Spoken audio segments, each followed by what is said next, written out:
Have you ever been in a moment where everything comes down to a split-second decision? That was me last year at Nationals Track and Field.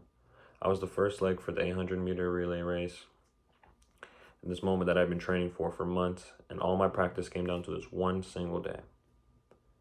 The pressure's on, adrenaline is rushing, the crowd is going wild. But, much like everything in life, something very unexpected happened. The starting gun goes off, I feel good, my legs are moving smoothly, and everything is going according to plan. I'm keeping up with the other runners, and I'm just keeping my momentum and my plan in mind. The first lap comes and goes like a blur, and we're on the second lap. The second lap is where everything decided to take a turn for the worse. We're coming up on the last half of the second curve, and this other runner, another competitor, comes up behind me. I can hear him panting, I can hear him running. I decided to ignore it because that's what track and field is all about. So I just keep on running my own race. And then he comes up on the second lane next to me. I'm still not paying him any mind. But what people don't know is that track and field is a very physical sport. Not like football and basketball, but still it's very physical. So we're coming in and he starts to bump me. So I bump with him as well, try not to lose my spot, trying to be physical so we can match each other so I don't lose my spot. So we're running and running and running. We keep bumping into each other, and the first curve is about to be over with. As I'm finishing up, he yells at me, "Get your hands off me," which startles me for a little bit, and I lose my composure for a second. He passes me for a little bit, and we're on the straightaway on the back stretch. But I decide not to retaliate or do anything. I decide to keep everything calm and cool, collected.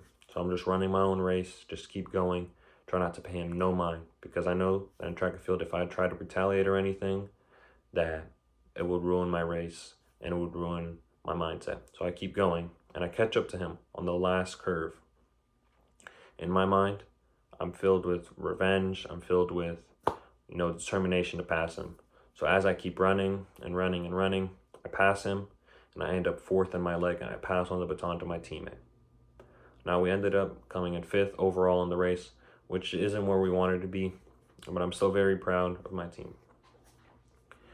At the end of the day, track and field is not only about the physical aspect of it, but it's very mental as well. If I decided to let that guy mess with my psyche and decided to let him psych me out, we could have ended up at the bottom of the barrel for the race. But because I kept my composure and everything, I was able to finish the race very good. At the end of the day, track and field it's not only about the body, but it's about the mind.